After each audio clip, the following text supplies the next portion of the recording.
All right, man. Touch your talk. You know what it is, man. Hey, how y'all doing? Hope everybody's good. All right, man. So today's episode, we're gonna be talking about why did Kendrick Lamar wait? Why did he wait to actually attack Drake? And it could be a bunch of reasons, but one of the main reasons why will probably shock you. You know what I'm saying? But before we get into that, I got to get a legendary spill. This is Torture Talk. If you like the content, please consider subscribing. If you're new here, let me work for your subscription today. All the beautiful, single, sexy ladies, put one in the chat.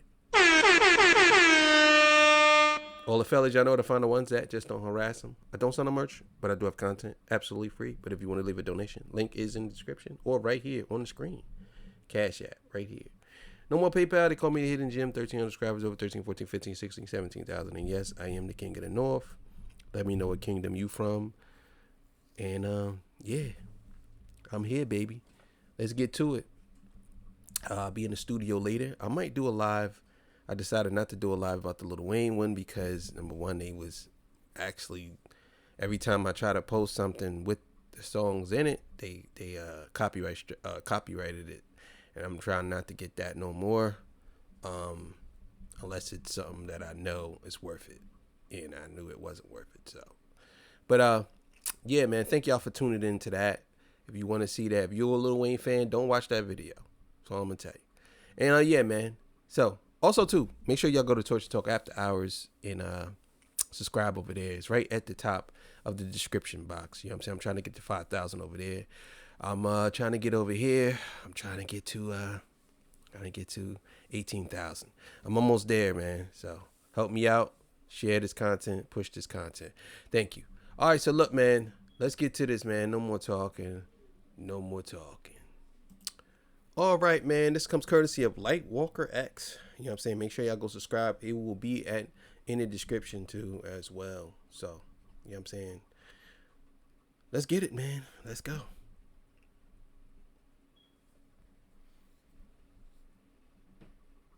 With the new Clips album on the way, with a confirmed Kendrick feature now attached, Pusha T continued to detail the behind-the-scenes shenanigans that took place in a recent interview with GQ. Def Jam, who is under UMG, was pleased with the Clips album, but feared that the optics of having Kendrick and Pusha, two people who beefed with Drake, on the same song would look bad. They wanted to censor Kendrick's verse, and Pusha wasn't having it, so he paid 7 figures to Def Jam to get dropped, and after that, shopped the album around for a year before it landed on Roc Nation. Now the album is slated to be released in full on July 11th, despite all the craziness behind the scenes. The crazy thing is too, a lot of people don't know this, but even though the album they paid to get off of it, this is how they keep you tied to them. Even though they paid to get off the label, they still have to pay royalties to them. They still have a royalty incentive to pay to them on the album. Now, let me get this right. So you wanted to block the verse or take the verse off. Now that I got off the label, you still want me to pay you, even though you wanted the verse to be taken off. You still want me to pay you after I'm on another label. And then somebody said, I don't know if this is actually true, but some dude said that that I seen on another video. He said that Roc Nation was the one that paid the 7-figure, wasn't Pusha T. But how does he know that? Because Pusha T said, or Pusha T's, I believe his lawyer said that they did. But I mean, it really doesn't matter who paid it. It's just I don't know why he would say that, as if he has the inside scoop or something. Let's keep it going. With all of this happening, it made me think back to a question I've had for years. Why did it take so long for Kendrick and Drake to beef? And I think I may finally have the answer. For context, the Kendrick and Drake war goes all the way back to 2013. And I remember the day like it was yesterday. It was summertime. I was 15 years old at an amusement park with my family. And then I got the notification that something dropped. It was a song called Control by Big Sean featuring Kendrick and Jay Electronica. And the rest was history. And that goes for Jamaica, Big Crit Wale, Pusha T, Meek Mills, A$AP Rocky, Drake, Big Sean, Jay Electron, Tyler McMillan. I got love for you all, but I'm trying to murder you niggas. I was just as much as a Kendrick fan back then. Good times, man. Good times. Oh man, that was so great.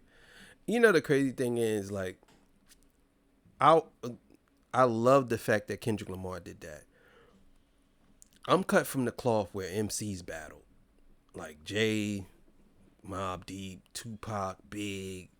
I'm cut from that cloth where battles happen and rappers rapped. Him doing that, Kendrick Lamar doing that, to me, that at back then, that solidifies his legacy to me. Because he called out all of his contemporaries, everybody that was in his class at that time, he called it out. He called it out. And those was good times, man. Good times. If you wasn't born back then, or if you didn't grow up back then, you wouldn't understand. It was good times. Because if you coming from the class of hip hop where I came from, and then somebody like him come along new, and he does something like that on someone's song, oh man, it was good times. In 2013 than I am now in 2025. And when I tell you, you just had to be there. 2013 was a crazy year for music and an insane year for both Kendrick and Drake. Dot went scorched earth on Control, calling out the entire rap game, especially Mr. OVO.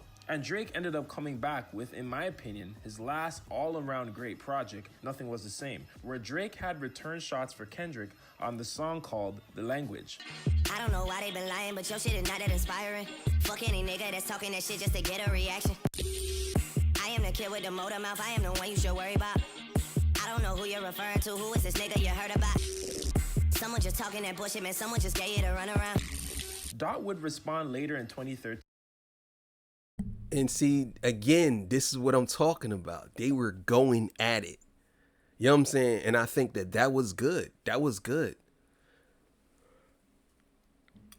Excuse me. That was good. The one thing I could say about Drake is back then, he didn't play.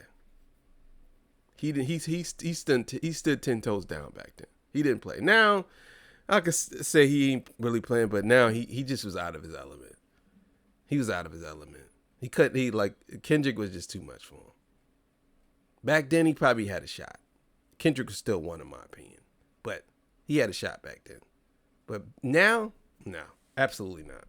During a BET cypher where he again went scorched earth on Drake. Yeah, and nothing been the same since they dropped Control and tucked the sensitive rapper back in his pajama clothes. And this is how the subliminal war pretty much... I heard you. I heard you talking about me. Nothing's been the same since he dropped Control. Tucked the sensitive rapper back in his pajama clothes. Ha ha, joke's on you. High five. I'm bulletproof. Bro. Yo, Kendrick was killing this dude back then too, man. Oh my God. Nothing's been the same since they dropped Control. Like, basically saying like, after I drop Control, nothing's been the same. Name the title of your album. So you know exactly who I'm talking to. You. Tuck the sensitive rapper back in his pajama clothes. Go to sleep, boy. Oh my God. Went for the next decade. Both men would take shots on their respected albums, features, and other deep cuts. And while all this was happening, I always wondered to myself, why is it taking so long for the two of them to just beef already? Fast forward to 2024, and after years of sneak disses from both parties, Kendrick decided to jump fully in the ring first by dropping Like That, which baited both Drake and Cole into the rap feud, and we all know exactly how that ended. Motherfuck the big three, nigga, it's just big me, nigga. So now with Pusha T's recent... Drake talking about these moments. That was one of them right there. That was another Yo, every time I hear Drake say Kendrick be making these moments, I always think of Control and then everything else he did after that. BT Cypher, Like That. Not like all of these moments he's saying Kendrick is creating. But these moments are sticking. You should learn from that. Maybe you should have did some moments. Maybe you should have created a moment. But a lot of you dudes, man, I'm just looking at a lot of these rappers, and this is a question I have too. Maybe y'all can answer this in the polls. If Kendrick and Pusha T was to become a team versus Drake and J. Cole, who would win? Who would win that battle? Because that's what Drake should have did. Drake should have stayed with J. Cole, and it would have been Pusha T and Kendrick versus Drake and J. Cole. That would have been pretty fire, I ain't gonna lie.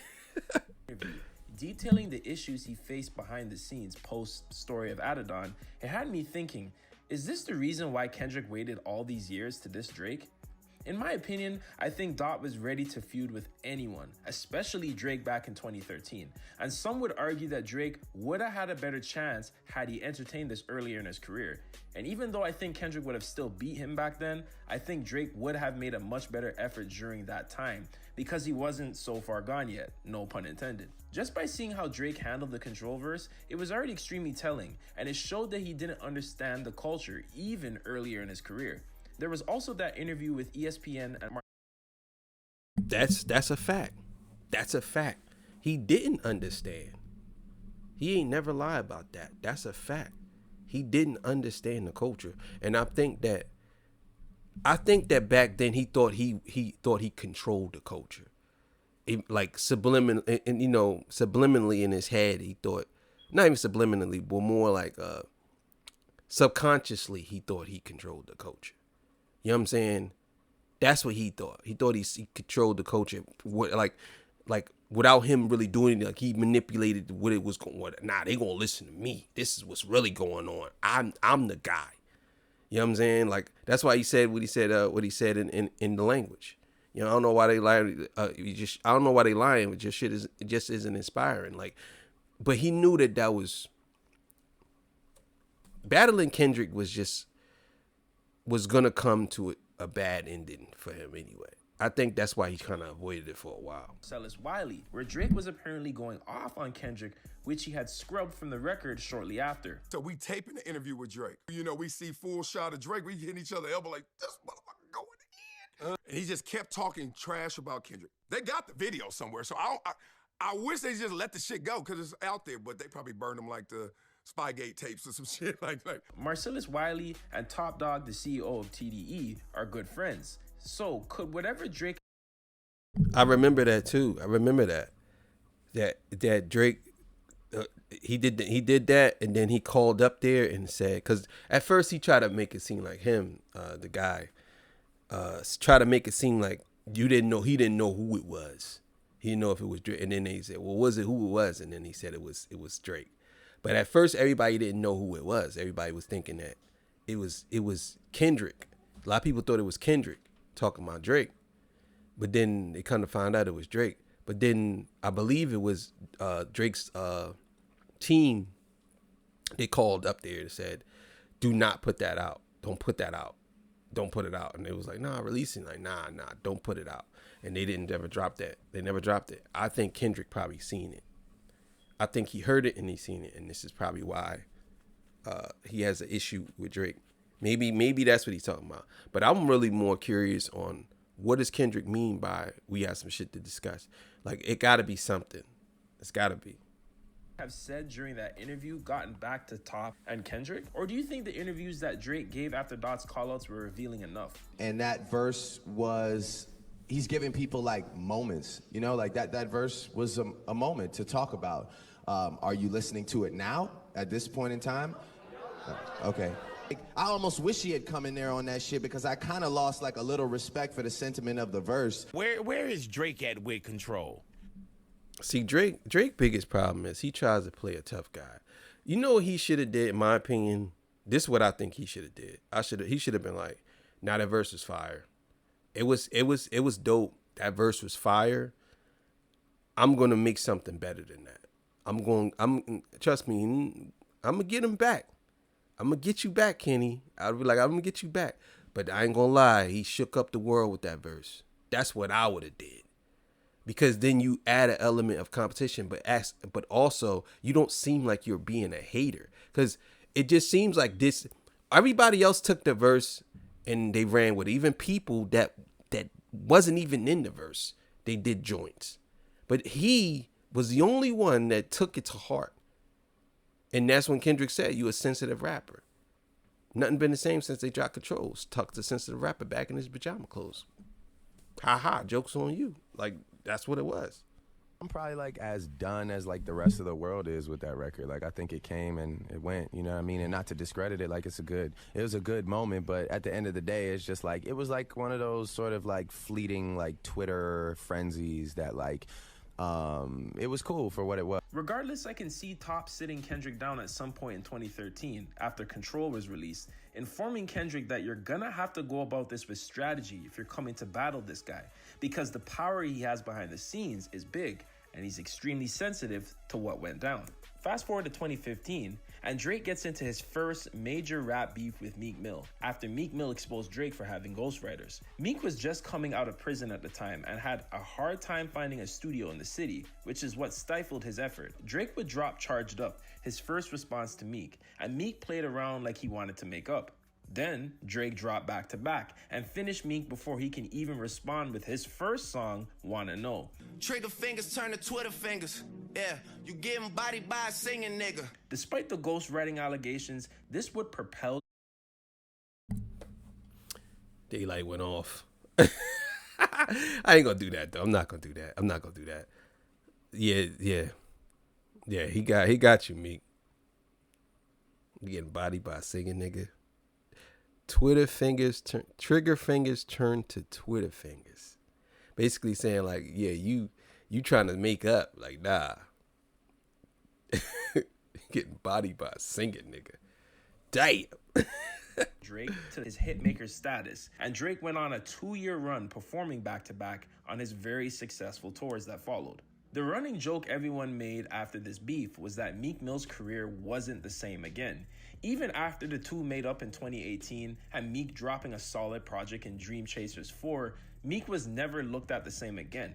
Could this possibly be due to behind-the-scenes plays made by Drake to stifle Meek's career? And please remember, guys, this is alleged. Drake always had power behind the scenes, and seeing how he even referenced that him and Lucien were Kobe and Shaq, it isn't a stretch to say that he used his privileges behind the scenes when he thought it was justified. I also always thought that Drake beefed with both Meek and Pusha T just to avoid beefing Kendrick, as the two were sneak dissing during this entire time as well. We now get to 2018 where Pusha T and Drake finally collide after years of subbing back and forth. Pusha T would release his 2018 album Daytona, produced by Kanye West, where he would drop the song Infrared, a Drake and Lil Wayne diss. How could you ever right these wrongs when you don't even write your songs? Drake would waste no time and respond with Duppy Freestyle, a pretty decent response, but this was nothing compared to what was.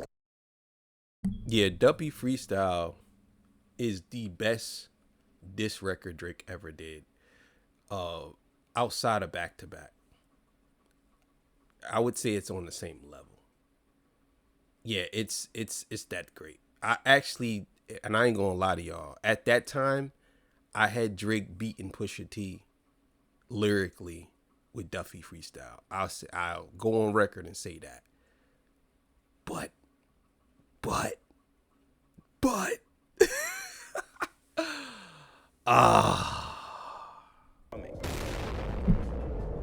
Pusha T would drop The Bomb, The Story of Adidon. The track reuses the instrumental from Jay-Z's The Story of OJ, which was produced by No ID and sampled For Women by Nina Simone. Confused, always felt you weren't black enough. Afraid to grow it cause your fro wouldn't nap enough. Its lyrics target Drake revealing the existence of his secret. Oh my God. Afraid to grow it because your fro won't nap enough is nuts. Forget him having a child. Afraid to grow it because your fro won't nap enough is nuts. That's insane. That bar is insane, bro. Oh my God. sacred child, Adonis, and accusing him of hiding his son from the public while exploiting black culture and for commercial gain. Pusha T also made allegations about Drake's producer 40 and his health conditions. The song was released on SoundCloud, most likely to avoid clearance issues and other legalities. The story of Adidon was met with widespread acclaim from music critics, many of whom praised Pusha T's lyricism and fearlessness. Complex called the first verse the best rap verse of 2018, which other publications called it the most devastating blow in the ongoing feud between the two rappers. In 2024, Billboard named it as the second most scathing hip-hop diss of all time. The cover art for the track, featuring a controversial image of Drake in blackface, added to its shock value and public debate. Oh my God, bruh. Those are two major L's, Drake. You took two major L's, bro. Kendrick really bodied you, but Pusha T had you. You was leaking, bro. You was crawling. You was on your deathbed, bro. You escaped that one. You made it out. You was 50 Cent, bro. You was 50 Cent. You got shot 9 times, bro. You made it out. You made it out, boy. But man, I tell you, man, that cover art. Drake, you could tell Drake was invincible because any normal person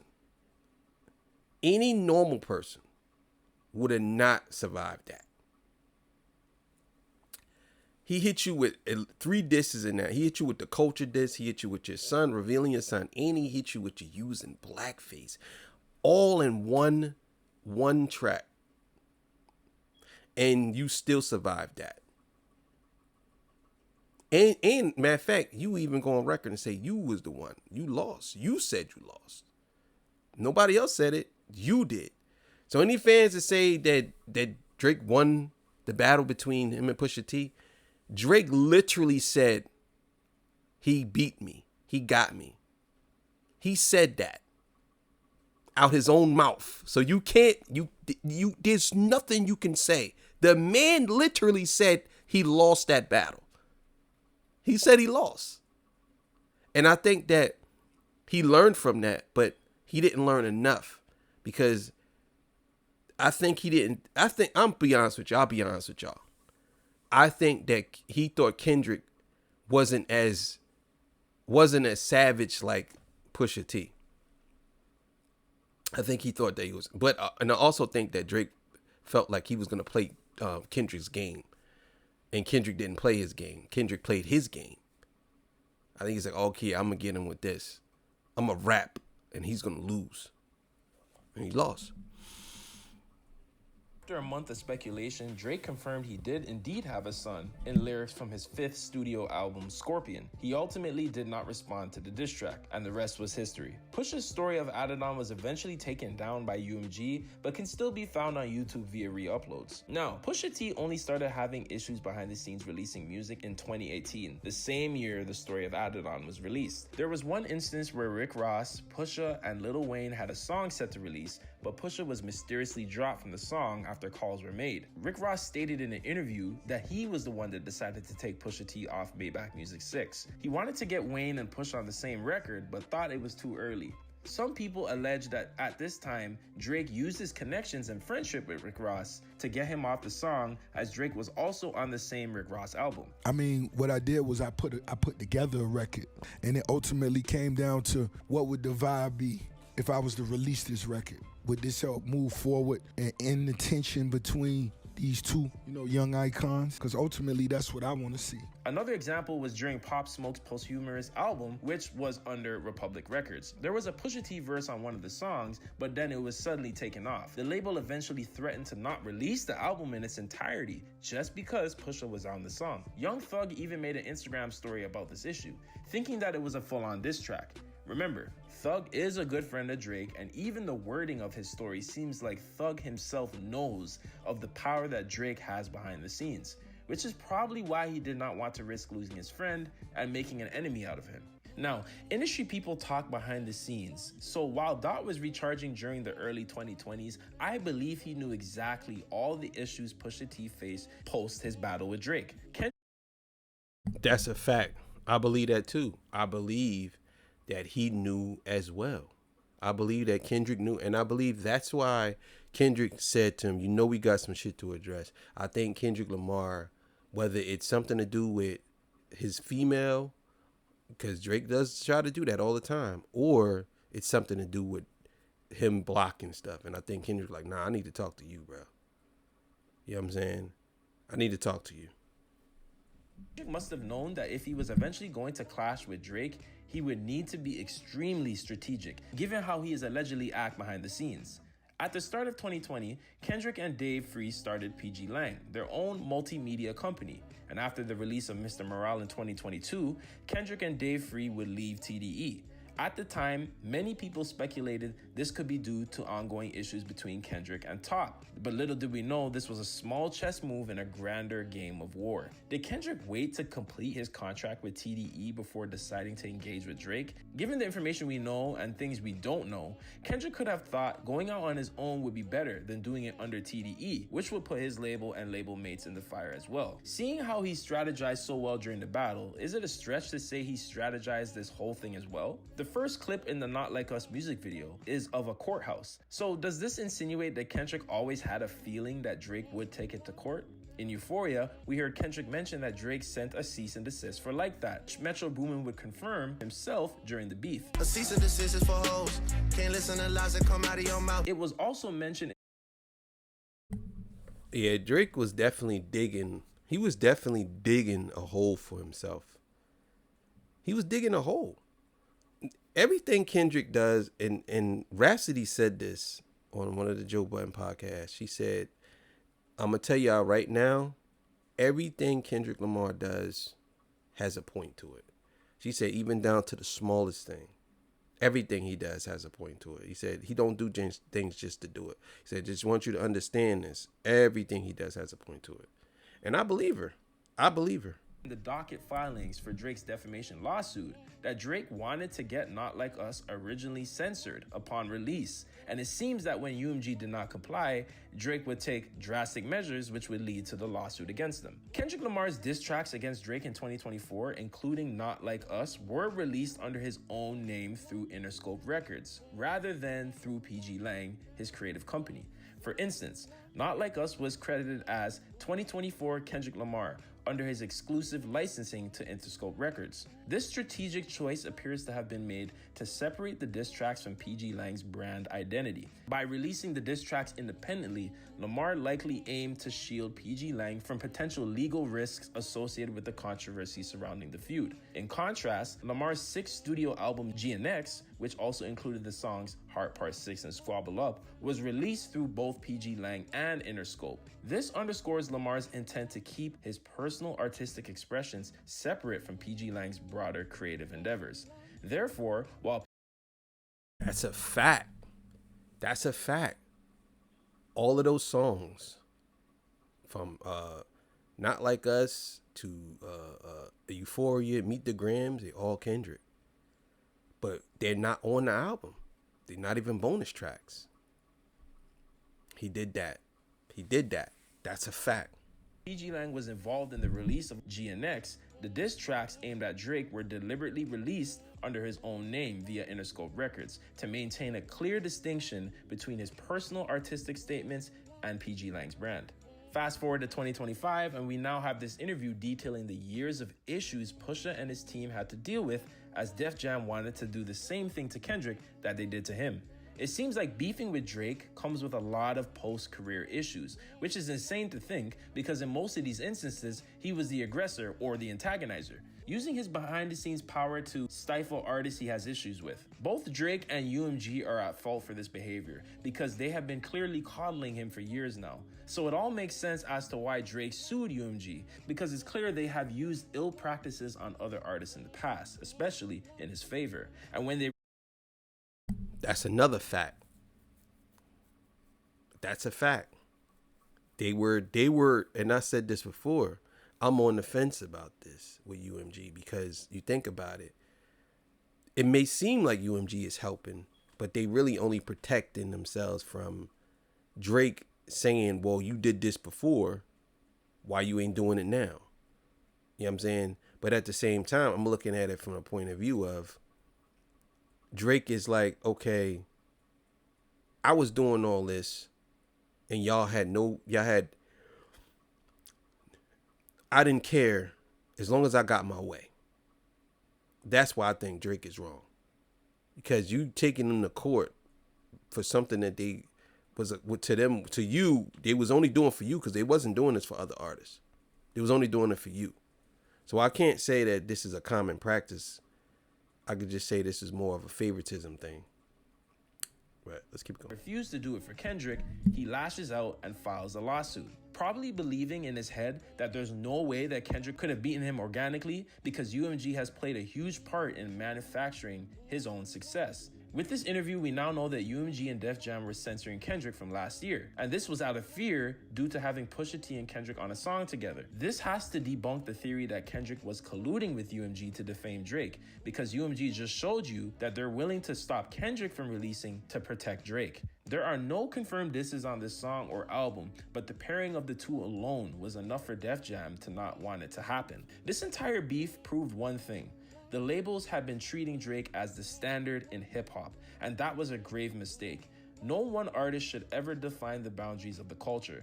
Hip-hop has always been bigger than any other rapper. It's a living, breathing force, everlasting, unstoppable, and constantly evolving, no matter who's at the top. Even with all of Kendrick's precision, timing, and preparation, we still ended up with a lawsuit over a diss track. Just let that sink in. Because at the end of the day, this lawsuit isn't just about Kendrick or Drake. It's about creative expression. And if hip-hop starts policing that, what are we left with? Only time will tell how this all plays out. But one thing is clear. If artists can no longer speak freely, then we risk losing the very soul of the culture that built this genre in the first place.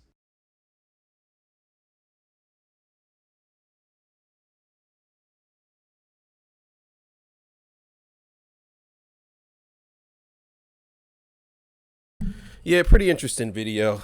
Yeah. But like I said, man, what can you really do? At this point, people rooting for Drake, people rooting for the record label, but the record label was in the wrong because they were doing that for Drake. And Drake's like, nah, y'all been doing this, but we got to look at it from this point of view. Is Drake really taking them to court because they stopped doing it for him?